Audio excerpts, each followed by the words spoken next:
Welcome back, everyone. We're here today with a Training Thursday episode number 2253 of the Cabral Concept. Thank you so much for joining me here today. And on this Training Thursday, what we're going to do is provide you over the next 3 weeks. So definitely stay with me. We're going to do a 3-part series on this whole thing being fat adapted or becoming fat adapted. And I honestly believe that over these 3 episodes, we're going to keep them super short, probably like 12 to 15 minutes, so that even if you wanted to, you can kind of go back and just binge listen those 3 shows and really understand what this process of being fat adapted really means.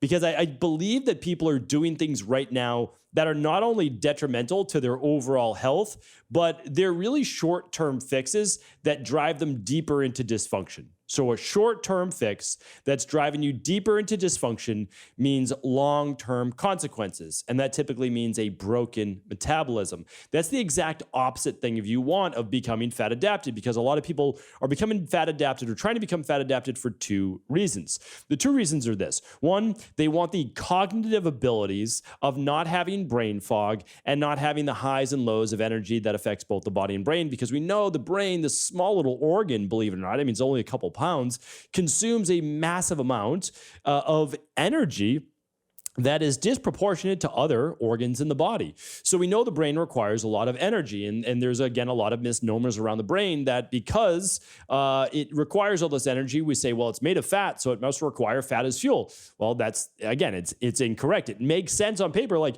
your brain is 90% fat, so that means that your diet should be 90% fat. I've heard that like many, many times. That's not how it works, right? Just because the brain is made of fat doesn't mean its preferred fuel source is fat. It can certainly use ketones, which are broken down fatty acids, not necessarily fats, but broken down fatty acids, yes, but its preferred fuel source is glucose. Now, right away, when I say that, people say, well, does that mean you recommend that a 90% carb diet? I do not, right? I do not. What I recommend is balance. That's what we're going to be talking about over the next 3 shows and really breaking this down. Again, you have to understand that just because something is made of a certain substance doesn't mean that its preferred fuel source is that thing. For example, your muscles, well, your muscles are made out of what? Proteins, tissue, but they can use both oxygen, they can use carbs, they can use, meaning glucose, as a fuel source. It doesn't mean that they don't need, though, protein and fats to be able to make up their actual structure. A big one is your cell membranes, right? So you're, not all of them, but the majority of the cell membranes, or at least when we're talking about red blood cells, we're talking about a fatty lipid membrane, right? We're talking about a membrane that's essentially hard fats and soft fats that dictates what's allowed into the cell itself, such as glucose, right? But that doesn't mean that the fat needs all fat. I mean, the cell needs all fat in order to make the actual red blood cell itself. That is, again, not how it works. So what I want to go over today is how do we use energy so that we don't have highs and lows, that you actually wake up with energy, that you don't need caffeine to fuel your day, and that you can burn all the fat you want based on understanding how your body works. So the whole goal with the Cabral concept is to simply teach. That is it. What you do with the information is up to you. Like, honestly, who you follow. A lot of people say, well, was this show directed to so-and-so? And I'm like, I don't even know that person. You know, like, none of my shows are directed against anyone at all. That's not what I believe in. I actually believe in raising up this industry. A lot of people have changed their viewpoints on certain diets, like the carnivore diet. They've now incorporated more fruits, and they've incorporated different vegetables, and they've incorporated other forms of healthy fats. And I think that's great. You know, like, you have to understand is I want people to be healthy at the end of the day. So if we can get more aligned as to what true health is, well, then ultimately, if our goal is to help people, right? Hopefully that's all of our goal of people in the position to be able to have influence. The goal should not be about profit over people. The goal should be people over profit. No matter what I do in my life, it has to be about helping and teaching people. That's it. And then whether if I recommend a product or recommend this or recommend that, I always say, listen, it's about ingredients.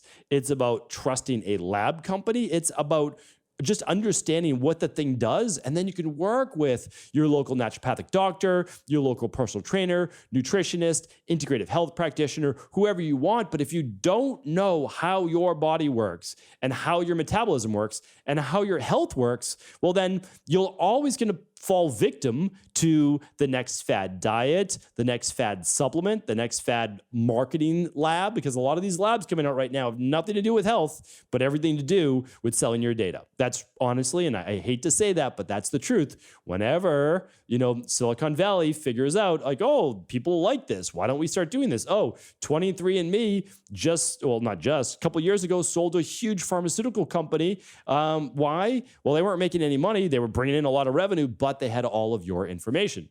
So again, you want to use doctor-backed labs. I mean, that's the thing. You want to use companies that are not going to sell your data. It's so important. Anyway, I digress. Let me get back on topic here. So over the next 3 podcasts, I'm telling you right now, you will understand how your body burns fats as fuel. When it can't burn fat as fuel, it's really important to understand that, because what does it do if there's no fat? Meaning if it can't tap into fat?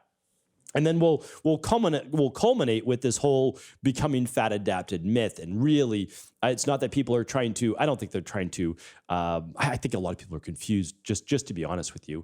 But we're gonna explain that in a kind and gentle way, and we're gonna bring it full circle, and you're always able to look all of this up. And so every single podcast will always have the research, we'll have links, but beyond that, you're going to understand at a base level how your body works. Today's episode 2253. So my takeaways will be at stephencabral.com/2253. And of course, all podcasts, if you're listening to the future, are at stephencabral.com/podcasts. And there's a little search bar, and you're able to search any topic you'd like from the last 2,253 podcasts. There's a little bit on everything. All right. So let's get started. Today's is simple. Again, my job is to take complex information and not try to sound intelligent or smart or persuade you in any way. My job is to take that information and say, listen, this is what it means. And more importantly, this is what you can do to act on it. So the first one is this. Today's podcast is a quick intermittent fasting tip, because we all, again, I'm telling you right now. Now, again, if your physiology is imbalanced, you may not be one of the 99% of people who can't do intermittent fasting. And by intermittent fasting, go back. I've got a whole show category just on intermittent fasting. It's about 30 or 40 shows. If you want to know literally all there is about intermittent fasting, go back, check out those shows. They're all free, and I take you from A to Z, which foods break a fast, which foods don't, which foods are neutral. We go through it. Why you're intermittent fasting in the first place, when to do a longer fast, how many days a week to fast, could you ever do a 24-hour? What about a 72-hour? And so we go through all of those topics. We can't do that today, but we have to understand that an intermittent fast is 12 hours or longer. That's basically what it's predicated at. So you could do midnight to 12 p.m., you could do 7 p.m. to 7 a.m. or longer, right? So you could pick your 12 hours. Now, again, on previous podcasts, I've told you what the best hours are based on human physiology, right? Our natural diurnal rhythm as humans. But I want to take this even one step simpler. I really do. Let's say you're not even intermittent fasting because you have hypoglycemia, you've got HPA axis dysfunction issues, you're working with the practitioner and they said, listen, you really need to eat closer to bed and right when you wake up to stabilize blood sugar. Okay, that's part of the 1%. And believe it or not, I was part of that, well, it's less than 1%. I was part of that 0.01% when I had Addisons disease and I had type 2 diabetes, reactive hypoglycemia, and I couldn't handle that. By the way, this is my rooibos tea, and what I want to do now is break this down even simpler. So here's the thing. A lot of times we get locked into a dogma, and I don't want you to ever believe in dogmas. Dogmas is just this is the way that it is, and nothing can change my mind. Okay, let's keep an open mind, but let's think about this. When you're the most active, your body's the most active or stressed, because when you're stressed, you need a faster fuel response. That means carbohydrates. Now, again, I'm going to be breaking this down over the next 3 shows. It doesn't mean that you need to eat carbs, right? But it does mean that your body's going to use more glucose, right? More glucose than fat for fuel. That's it. So, and I'll be doing this next show, but I essentially break down what does your fat burning look like at rest, and what does it look like during sprints, and then what's everything in between. I'll actually go through the percentages with you. So what I want you to understand, though, I'll just give you kind of the baselines. When you are sleeping or at rest, you're basically burning about 80% fat as fuel and about 20% carbs. So it never becomes 100% fat. I just kind of wanted to throw that out there and let people digest that, and we can go through the fast glycolysis, slow glycolysis. We can go through the different types of burning within the body, fat oxidation, right? But really what I want you to understand is that when you're most at rest, you are burning the greatest amount of fuel from body fat. And that's because your body, when it's more in the parasympathetic nervous system, the rest and relax and repair and digest, you actually are using a slow burning fuel source. And that's body fat. Fantastic. Well, you might already be thinking, because I know how smart our audience is, that the other side of that spectrum is, well, the more stressed you are, the more you are towards fight or flight, the more then glucose you're going to be burning. And that is absolutely correct. So that was a good answer right there. So here's the thing. If we know then, let's say we wake up at 6 a.m. All right. Let's say 6 a.m. to 7 a.m. It's pretty relaxed. Maybe you wake up before the rest of the family like I do. I wake up between 5:30 and 6 a.m. every single day. I used to wake up even earlier, but now I let myself sleep in an extra half hour. So I sleep in between, I sleep in, yes, but I wake up between 5:30 and 6 every single morning. And on the weekends, I might sleep till 6:30 at the maximum. But I'm always up before the rest of my family because my family might sleep in an extra half hour on the weekend but as well. And again, I've chosen this, so I'm not going to go in depth. But it gives me an hour to 90 minutes before the rest of my family. Great. So it's pretty relaxed. It really is. But then when it's, all right, getting my girls ready for school with my wife, getting them off in the morning, there's a lot going on. It's not super stressful, but it's the same routine. If you have kids, you understand, like, oh, I can't find my socks. I have no idea where my left shoe is. And, oh yeah, and where's my, uniform for school? Like whatever it might be, right?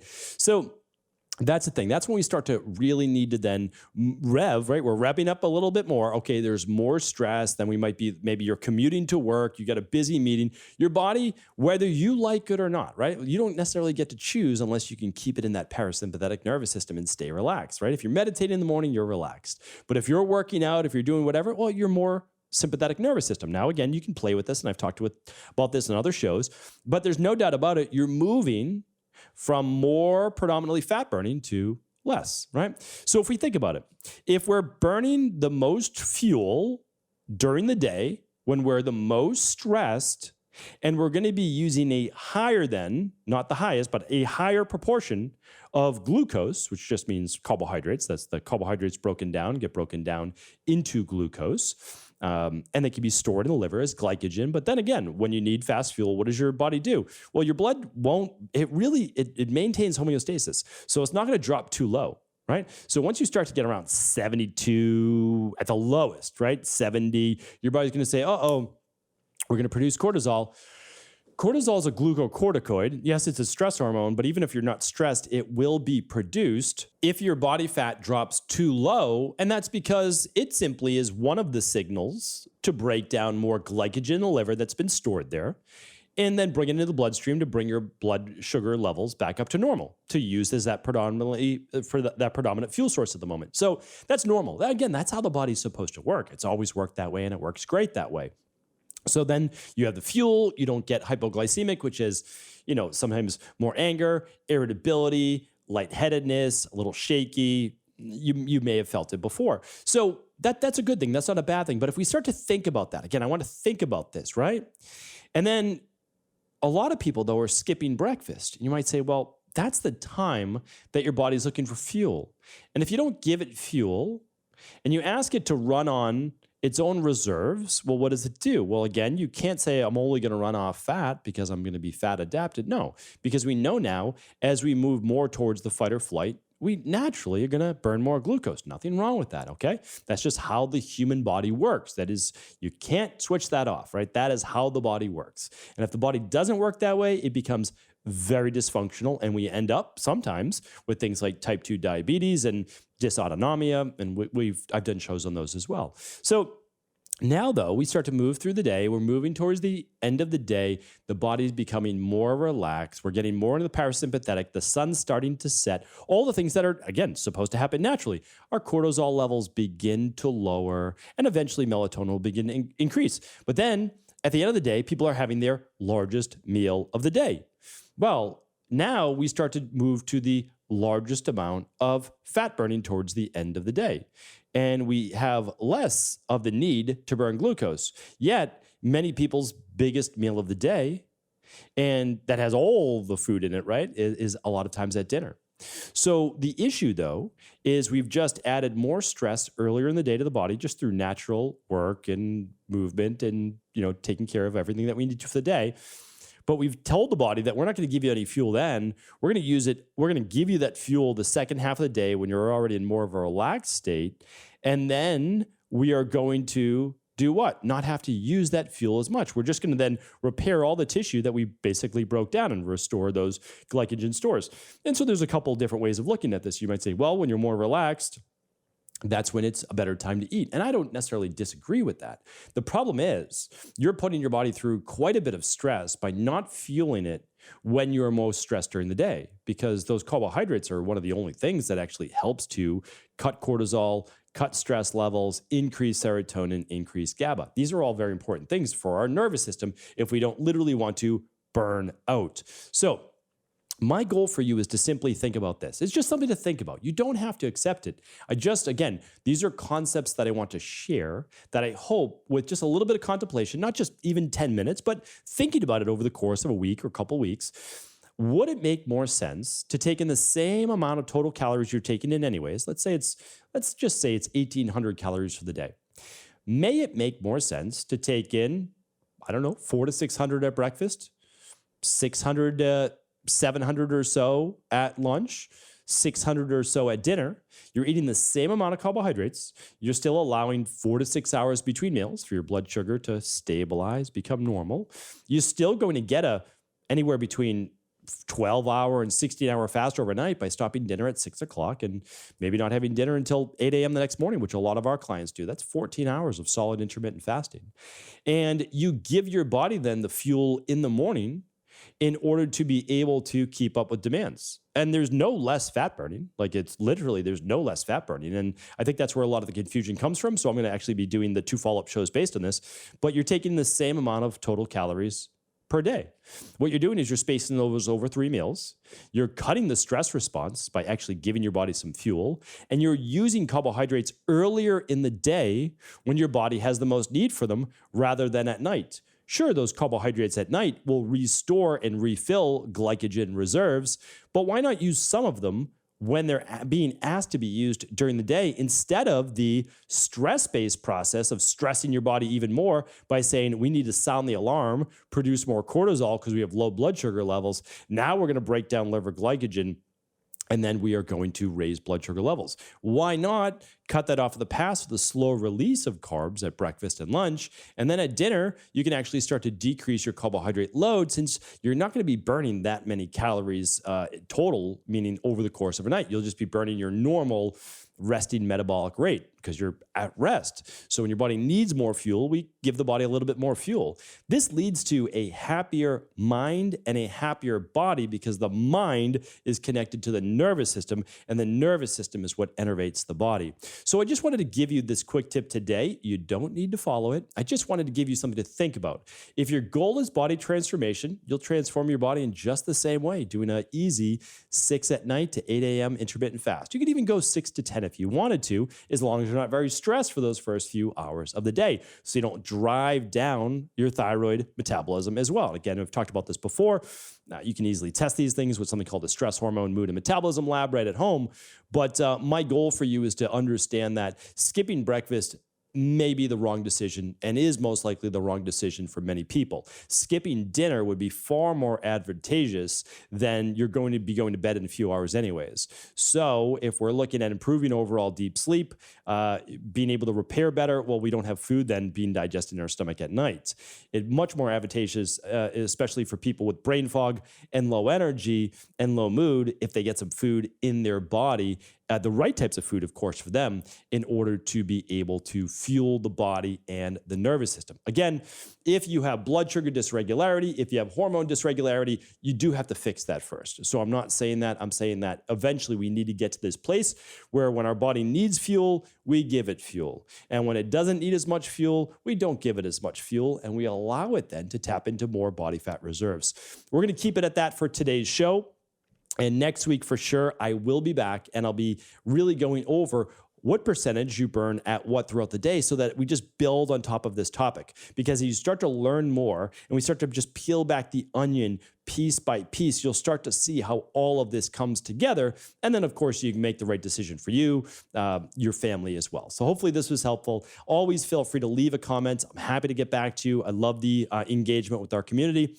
Thank you so much. And again, today's podcast was stephencabral.com/2253 for any links and research. Take care, everyone. Have an amazing day.